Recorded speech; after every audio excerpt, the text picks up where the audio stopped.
Well, good morning, everybody. Well, it's morning here anyway. Thank you for joining me on Clean Valley Farms. I am, as always, JT Bear, and we are taking a look today at this old house and going to discuss a couple of things that I've got in mind for greening it up, if you will. I would love to hear any suggestions, feedback, and whatnot from you guys. A lot of you have already been down this road, so if you've got experience to share with me, please, by all means, that's what the comments are for. So let's get started. Now, this old house is a beauty, but it is an old house, okay?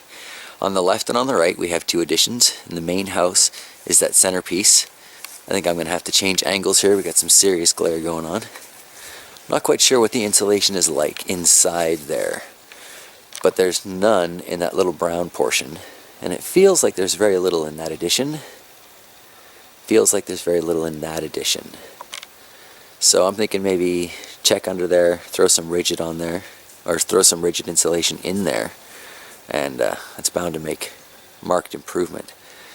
We're looking at the roof here, this tired roof, and winter's coming fast. We've made appointments with a couple of people to have free roofing estimates done, but again, we're considering maybe throwing down some rigid insulation,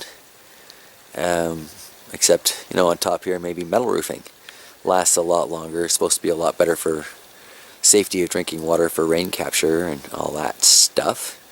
So you can see here, this was once set up for rain capture, and they sell IBC totes in town, so I'll be able to set that up again in no time flat.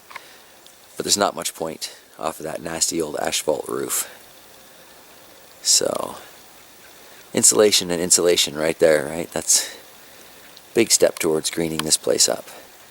I've got the vast majority, well, all of the long grass area that I can plant in, including on the other side of those trees.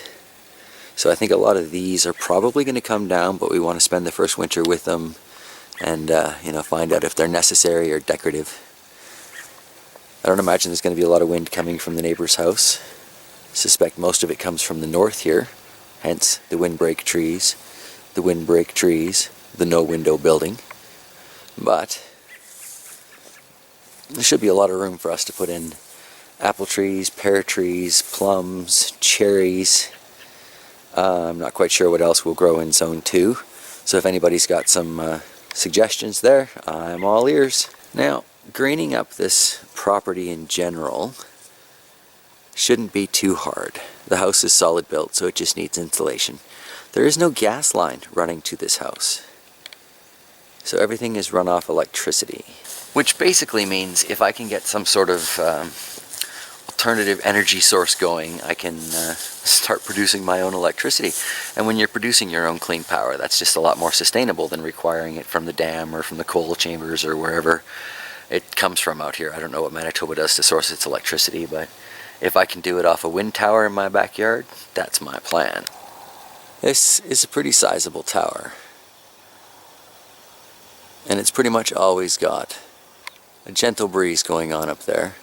I think this used to drive a well, or a pump I should say, for the well long ago.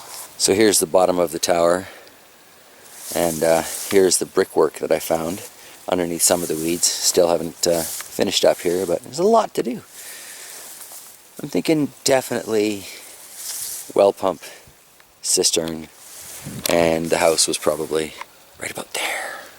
So against this building here, we're calling it the stock building at this moment, but I've got the semi-permaculture garden basically mulched in with grass from the front, hoping it'll protect it a little bit from wind and maybe even warm it a little bit with its decomposing.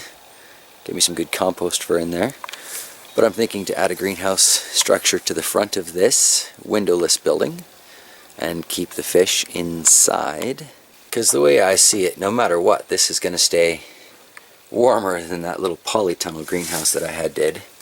And if I put a rabbit hutch in here, that will definitely get them going. The suggestion of chickens has been made to me.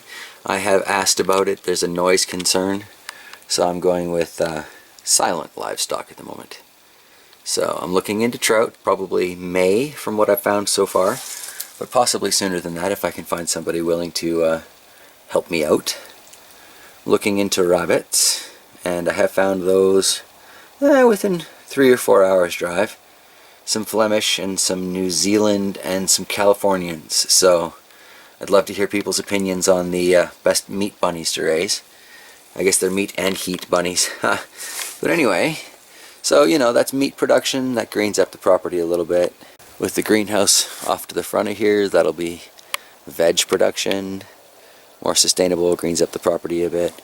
I get some fruit trees growing over there. There's my fruit production. A little more sustainable. If I can get wind turbine on the top there, that'll be electrical production. So looking forward to talking to the guys at Missouri Wind and Solar there, seeing what they recommend for my situation. Love that channel. So there you go. There's a million and one projects to do. I'm sure there are lots and lots of things that I haven't considered for ways to zero net and green up this old house. So yeah, please do throw them into the comments down below. I always love hearing what you guys have to say, and I do get back to you as soon as I possibly can. The internet is terribly slow out here, but should get back to you within a couple days anyway. Alright, so I'm going to wrap it up there for Clean Valley Farms today, and say thank you very much for joining me, and have yourselves an absolutely fantastic day. I just stepped into a very, very bright spot. Alright, yeah, like I was saying, thanks for joining me everybody, and have yourselves an absolutely fantastic day. I will see you later.